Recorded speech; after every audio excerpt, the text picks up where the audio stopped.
Tankies. The term tanky is used pejoratively by anti-communists and liberals. It broadly refers to anyone who defends socialist states, anti-imperialists, and Marxist-Leninists. It is a reference to the Red Army using tanks to suppress uprisings in Hungary, 1956, and Czechoslovakia, 1968. Don't usually believe that Stalin or Mao did nothing wrong, although many do use that phrase for effect. This is the internet, remember. We believe that Stalin and Mao were committed socialists who, despite their mistakes, did much more for humanity than most of the bourgeois politicians who are typically put forward as role models.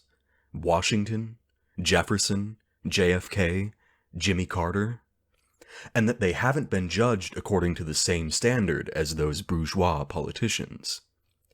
People call this whataboutism, akin to denouncing the fallacy of appeal to hypocrisy. But the claim, Stalin was a monster, is implicitly a comparative claim, meaning Stalin was qualitatively different from and worse than, e.g., Churchill. And I think the opposite is the case. If people are going to make veiled comparisons, us Tankies have the right to answer with open ones. To defend someone from an unfair attack, you don't have to deify them. You just have to notice that they're being unfairly attacked. This is unquestionably the case for Stalin and Mao, who have been unjustly demonized more than any other heads of state in history. Tankies understand that there is a reason for this. The Cold War, in which the US spent countless billions of dollars trying to undermine and destroy socialism. According to a 1998 study by the Brookings Institution, Atomic Audit, The Costs and Consequences of US Nuclear Weapons Since 1940 by Stephen Schwartz, Brookings Institution, page 3 and 4, the US spent nearly $5.8 trillion throughout the second half of the 20th century solely on nuclear weapons, close to a third of the total military expenditure of the country, $18.7 trillion, throughout the Cold War, specifically Marxist-Leninist states. Many Western leftists think that all this money and energy had no substantial effect on their opinions, but this seems extremely naive.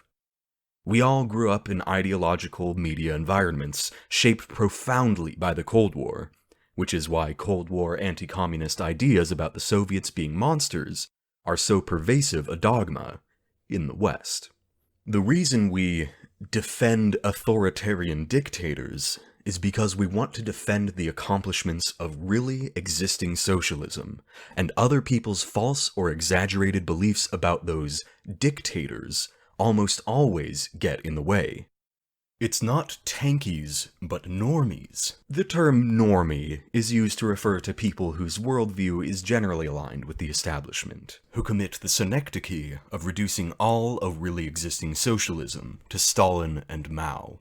Those accomplishments include raising standards of living, achieving unprecedented income equality, massive gains in women's rights and the position of women vis-a-vis men, defeating the Nazis, raising life expectancy, ending illiteracy, putting an end to periodic famines, inspiring and providing material aid to decolonizing movements, e.g., Vietnam, China, South Africa, Burkina Faso, Indonesia, which scared the West into conceding civil rights and the welfare state. These were greater strides in the direction of abolishing capitalism than any other society has ever made.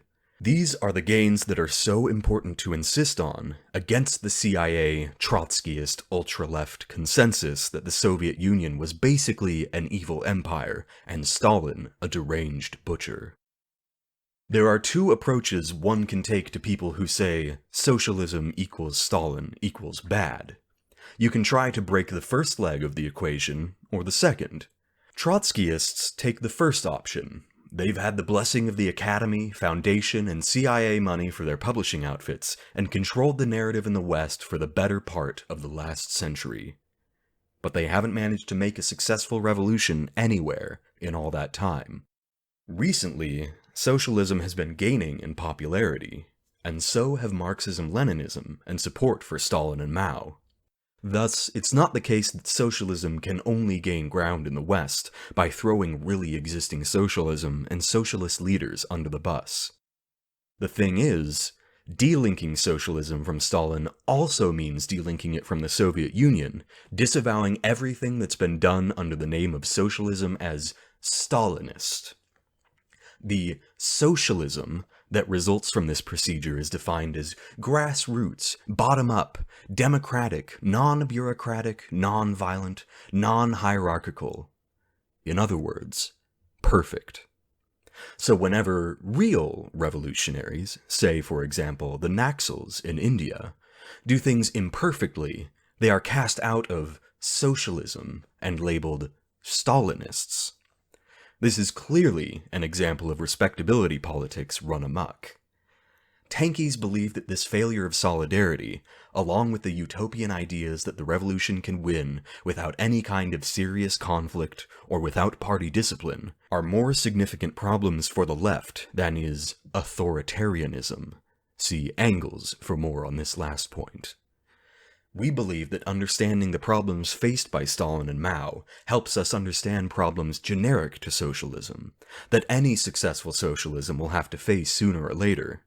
This is much more instructive and useful than just painting nicer and nicer pictures of socialism, while the world gets worse and worse.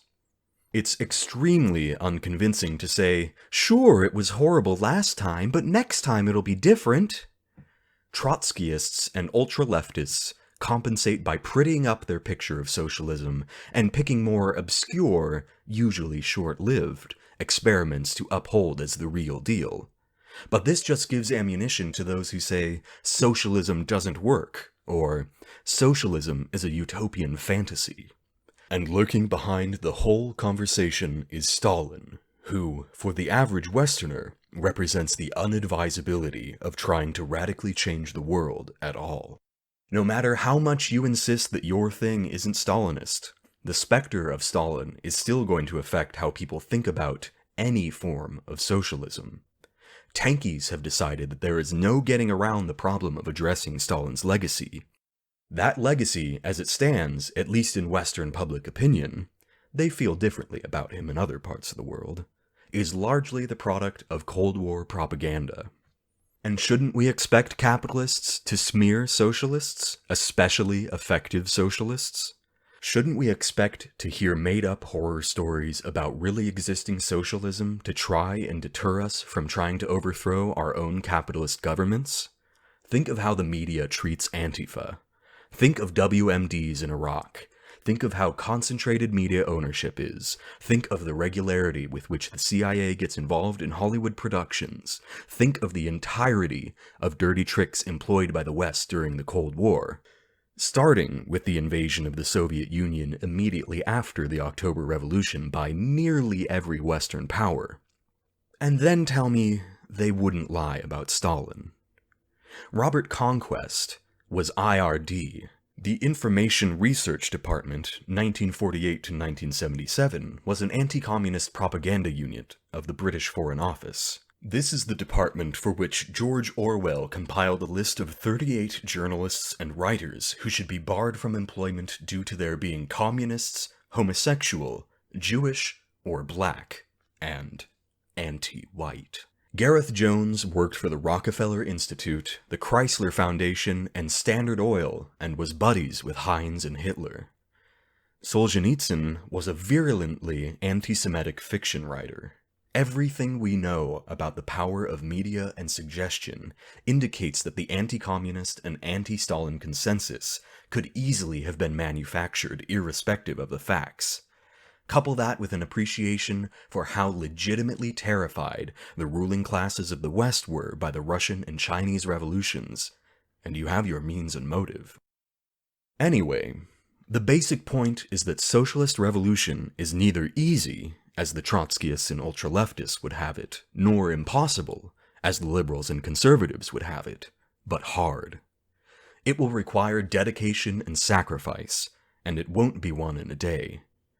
Tankies are those people who think the millions of communists who fought and died for socialism in the 20th century weren't evil, dupes, or wasting their time, but people to whom we owe a great deal, and who can still teach us a lot. Or, to put it another way, socialism has powerful enemies. Those enemies don't care how you feel about Marx or Machno or Deleuze or communism in the abstract. They care about your feelings towards FARC, the Naxals, Cuba, North Korea, etc. They care about your position with respect to states and contenders for statehood, and how likely you are to try and emulate them. They are not worried about the molecular and rhizomatic, because they know that those things can be brought back into line by the application of force.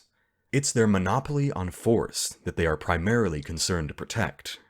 When you desert real socialism in favor of ideal socialism, the kind that never took up arms against anybody, you're doing them a favor.